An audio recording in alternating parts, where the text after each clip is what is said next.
What's up guys, your agent Tyler Wehrung here, and today we're going to be diving into some questions, answering some things that I've been getting a lot of questions about in the comments, the DMs, etc. Really around the HELOC. More specifically, how do we go about paying this HELOC off once we've used it to either buy a property or buy a rental? Now how do we go about paying that off? So I'm going to talk to you guys today about my recommended paths, how I prefer to pay them off, and then we're going to even talk about some options that you have if you didn't make the best choices to get yourself into this HELOC. I'm going to be using some examples up here. We're going to start with a house that you had, assuming that it's worth $200,000. You only owe $100,000 on it, so you have that $100,000 equity between what you owe and what the property's fair market value is. And we're going to assume that you have a $50,000 HELOC. So you did tap into some of that $100,000.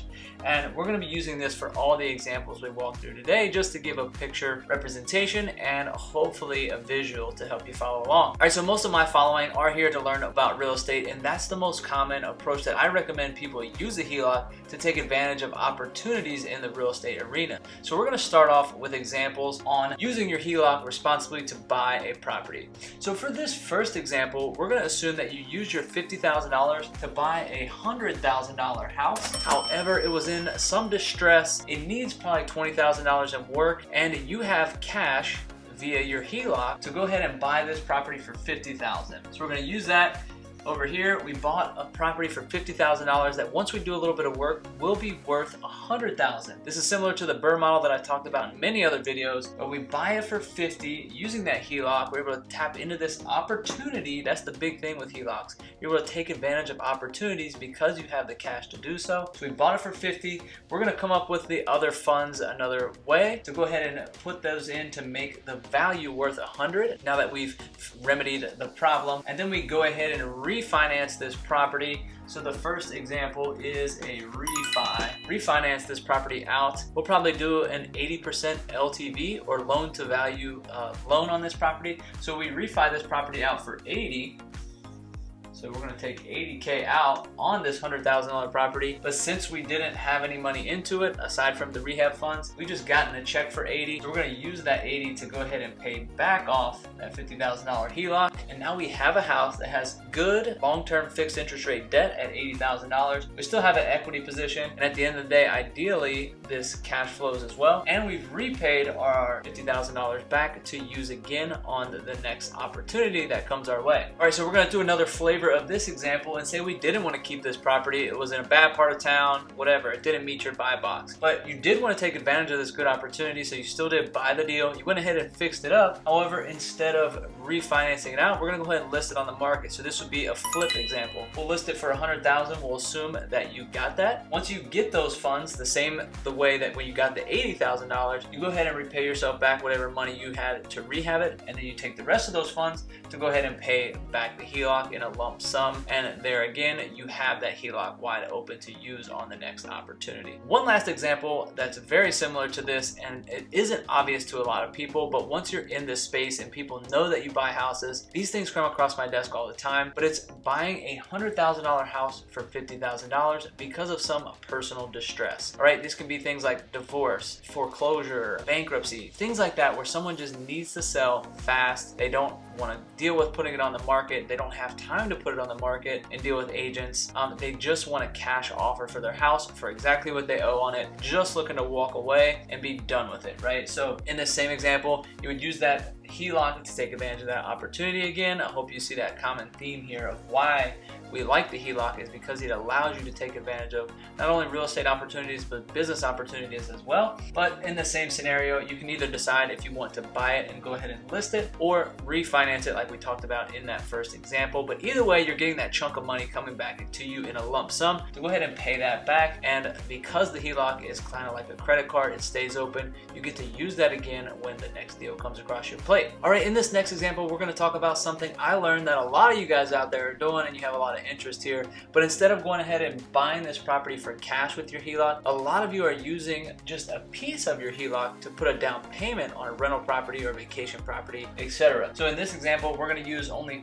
$20,000 of our $50,000 HELOC to put a 20% down payment on a $100,000 property. So how do you pay it off in this example? Well, I really don't recommend this strategy unless you really have a good idea of what you're doing. You're hoping to not only live in this house for at least 5 to 10 years, but you're also looking to hold on to this asset for a similar time frame. So the reason you want to make sure you're willing to hold on to this second property for 5 to 10 year hold is if that property appreciates, then you're clear. You could potentially refinance and pay that back that way. But if it doesn't, want to be willing to hold on to that until you can come up with the funds to pay that HELOC back off, or to give you enough time that you take these payments and go ahead and apply those to the principal of the HELOC. The reason why this primary residence is important for you to understand and make sure you want to be there for a decent amount of time is if you decide to sell this $50,000 does have a lien against that property, so you want to have to pay that off and make sure that you have the equity in that place to do so in case that this house depreciates as well. But assuming that's the case, that you do want to hold both of these properties for a 5 to 10 year hold, the way to pay it off in this scenario is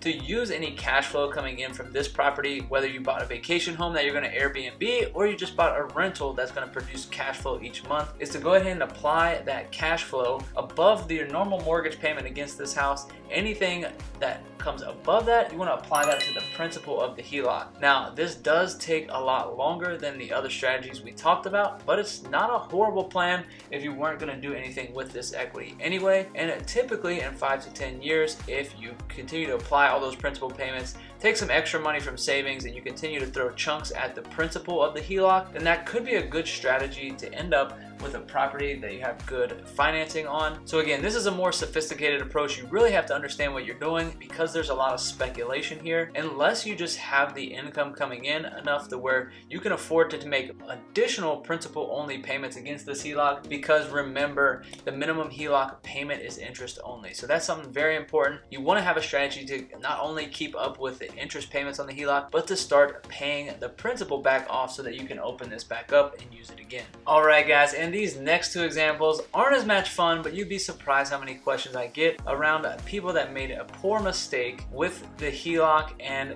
I still want to provide just some options on how you go about getting out of that. All right, so in this example, if you can't tell, here is a boat. I'm not known for my artistic abilities, but this is a boat. Someone had IM'd me the other day and said they did use their HELOC and went out and bought a boat with it. So unfortunately, the boat that they had bought did go down in value, but not a ton. So in that scenario, they did decide to go ahead and sell the boat. They had the funds to kind of come up with the difference. It wasn't that much, but so anytime you buy something that doesn't go up in value or is a depreciating asset, you do have the option to go ahead and sell that asset in order to come up with the funds to pay that back, assuming you have a little bit of wiggle room to cover the gap. But the sooner the better that you realize that you made a mistake, and can do that because these things value fall off a cliff quickly. So if it takes 5 to 10 years for you to realize it, that gap you're gonna have to come up with is probably gonna be a lot bigger. All right, guys, the least fun is the last scenario, and that's where the boat goes up in flames. Or really, that would have been cooler, but it's essentially you blew it, right? You bought something and you have nothing to show for it. We either took it to Vegas, put it all on black, or at least this would have been, you would have had a cool show to watch as your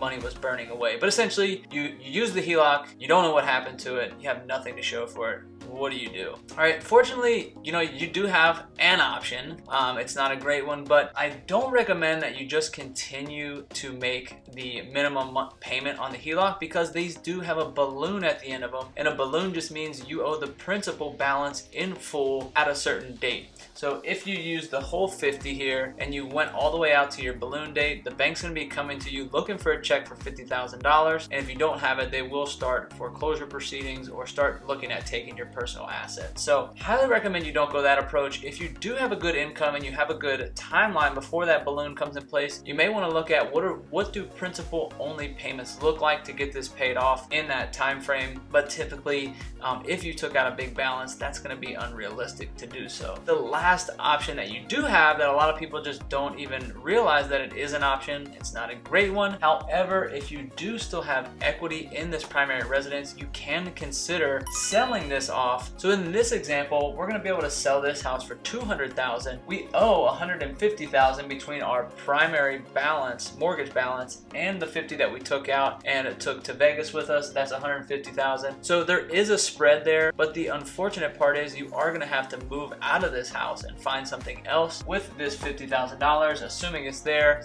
after real estate commissions, closing costs, make ready expenses, and things like that, it's probably going to be a lot less than that. But at the end of the day, you have an option. So before you go to foreclosure proceedings or things like that, you always want to consider this and see, what your options are to walk away, learn from your mistakes, and not do it again, whether you go back to renting or you find a smaller place and downsize. So guys, that's why you really want to be responsible when you're using these. These can be an excellent tool, but you really have to know and understand what you're getting yourself into, what you're getting your family into if this is your primary residence, and really not take that decision lightly. But again, you do always have options. So guys, I hope that was helpful to at least give you an idea of, in different scenarios, how you go about paying this HELOC back off so that you can use it again and not leave yourself in a position where you have to make an unfortunate decision. So guys, if you did get any value out of this, a like or subscribe would be greatly appreciated as usual. That just tells YouTube that this wasn't a complete waste of time and you got something out of it. But we'll go ahead and wrap with that. I'm Tyler Wehrung, and we'll catch you next time.